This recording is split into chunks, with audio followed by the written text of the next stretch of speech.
Today, I'm thinking about how many times we walk into the kitchen looking for something to eat. My guess is that it's up to 6 times a day. We wander in, we go and make a coffee, we look in the fridge, we think, what is there? And sometimes there's a lot if we've over-ordered, and sometimes there's not enough. And my problem is occasionally that there just is never enough fruit. I happen to love fruit, but at this moment there are no apples, no pears, no bananas, no strawberries. I'm waiting for delivery, but that's not coming for a few days. So what am I going to do? What I want to do will also suit those people who are actually looking for something a bit more substantial. They want something sweet, they want a pastry, they want a cake. And this is what I'm going to make. I'm going to show you how to make a peach flan. And here it is. It's a very small one because a lot of people are on their own. They're not cooking for 6 people. You can always do a bigger one, of course. But I'm showing you the size which will do for people who live alone or who don't have a big crowd staying with them. So this is the peach flan, and this is what we're going to do. I'm using puff pastry. Now this here, I'm going to bring it close so you'll be able to look at it. This is a piece of homemade puff pastry. Don't get concerned and think that I'm telling you you have to make your own. The reason I make my own is I just find it relaxing. It involves buttering, rolling, folding, and I listen to music and I just enjoy it. But if you don't, go out and buy or have delivered a pack of ready-made puff pastry. The only other thing you need is some fruit for a fruit tart or a fruit flan. And the only thing that I have around is something that came from my freezer. And here it is. This looks like tinned peaches, but in fact they are frozen peaches. They are fresh, or they were fresh until they were frozen, and now they're defrosted. And I'm just going to put them in the pie and make not a very sweet dessert, but just something which I think people will enjoy. For this, we need some sugar, and I'm using vanilla sugar. I have vanilla pods, and here's the tiny end of one of them. And whenever I've used half of it, I stick the rest of it into a jar of sugar, and it just has the most lovely fragrance. It makes anything sweet, cakes, pastries, it just makes them taste nicer. So I'm going to use that kind of sugar.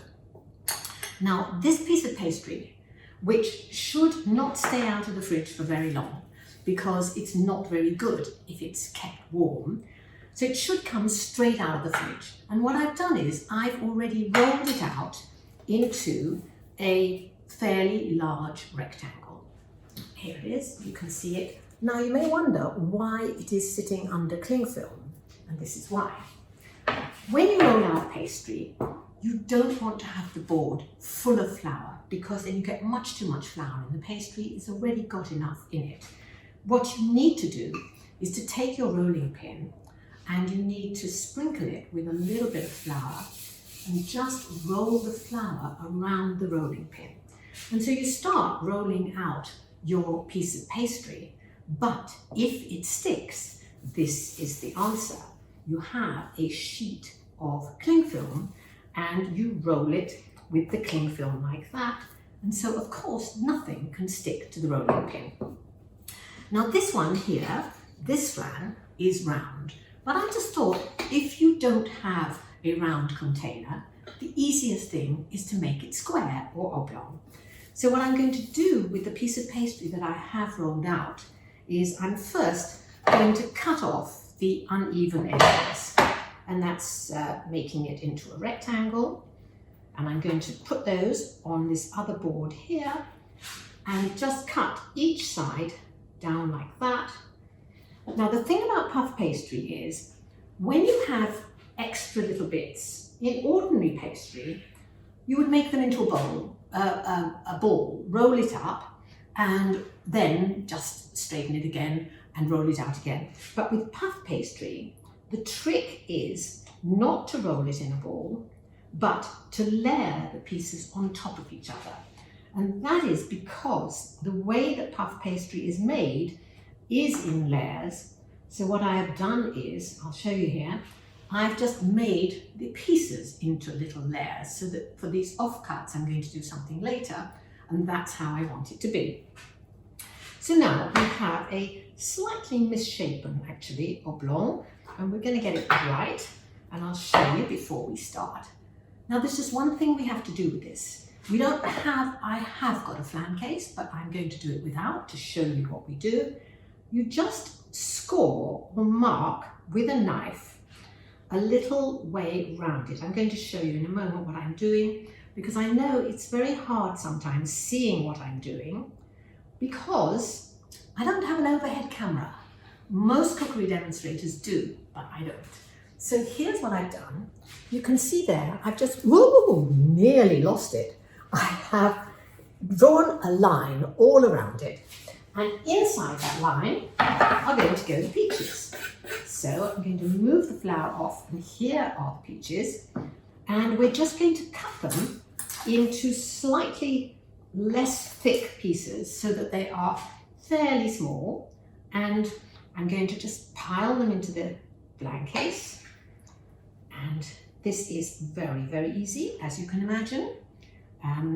Anybody can do it who has a little sharp knife. And we're just going to lay them all across. Meanwhile, I'll tell you, I discovered these frozen peaches from a friend of mine, and she just said they were great. They do actually taste nice, almost straight from the freezer. They are not sweetened, so they're not a very, like a cloying taste like tinned peaches are. They just have quite a fresh taste. You could do apples, you could do pears, there's many things you could do. I think in these times what we have to do is manage with whatever we've got. And so I'm very keen on you looking around for what you have and not necessarily what I'm telling you, because it's all about adapting. So there are the peach slices, like that. Let's have a little wipe. And now I will not let it drop again. I will show you. There they are, just lined up. And then we're just going to sprinkle over some sugar. So here is the vanilla sugar. And oh, here's a nice big piece of vanilla that I've just removed from the side. I don't want to use that. And sprinkle the sugar fairly generously, just a few teaspoons, not a huge amount. And then you need to transfer that to a baking tin. And the way to do it is with a palette knife. This is really a very indispensable tool in the kitchen if you're doing any baking at all, because you need to get the knife underneath the pastry. You can see it's rolling all along. You can't do that with an ordinary knife. So that is going to go in the oven, in a very hot oven, say 200 degrees or 400 Fahrenheit, and you should preheat the oven for a quarter of an hour to make sure it's really hot. The reason is puff pastry needs heat. It needs heat to make it rise and have those lovely layers.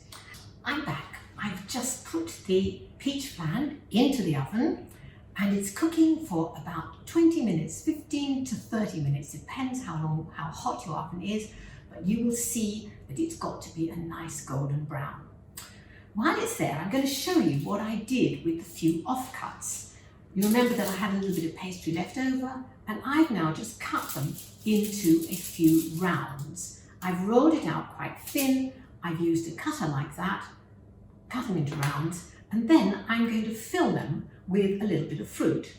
And you may remember that I told you that it would work equally well with apples as with peaches, so I think let's have a go with the apples. And I'm just going to sprinkle a little bit of sugar over the apples, and then I'm going to put them onto one of these little rounds here. They're rather chunky bits of apple. They should perhaps have been a little bit smaller. Whoops, I'm dropping them. They should have been a little bit smaller, but this will do. And then what you do is you fix the edges together, pinch them together into a little round, and they should stick together nicely.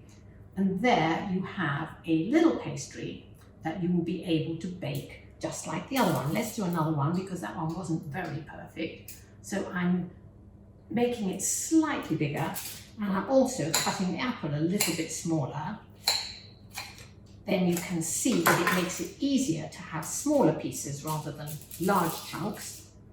So here are the apples on the little piece, and you push it together like that. Make nice, this one is much better. The other one wasn't very good at all. Here you have a little round pastry. Now this is what the pastries look like when they come out of the oven. I've done a round one and I've done some the same shape as that. And these are really great to have with a cup of tea or something. Now, because I've only just put the peach tart into the oven, you're not going to see what the finished thing looks like. So I'm going to show you something which is similar, but actually it's completely different because it is savoury. But here it is, and I'm going to come over and show you what it is. This is an onion and goat cheese tart. You can see that it's the same shape, and you can see that the point of doing the lines on the inside like that, about 1/2 inch away from the edges, was so that the pastry can rise outside. Now this is made with fried onions, goat's cheese, and a little bit of rocket. And I already cooked it with the pastry, and so it came up nicely. It was risen, but I happened to have some more of the fried onions and the goat cheese, and I put them on top because this has got to be reheated. Puff pastry is never nice cold, and so what I've done is I've added an extra layer for the 5 minutes it's going to be in a preheated oven, and that will make a nice supper for 1 or 2 people. So I really hope you like the idea of trying out something with puff pastry, and also that it helps you to think, what have I got at home? I've probably got an onion, I've probably got a bit of cheese. And so it's certainly worth giving it a go. So thank you very much for watching. If you want to get in touch with me, my website is thearmchairkitchen.com. And I hope if you like this, you might pass it on to other people. Thank you so much. Bye-bye.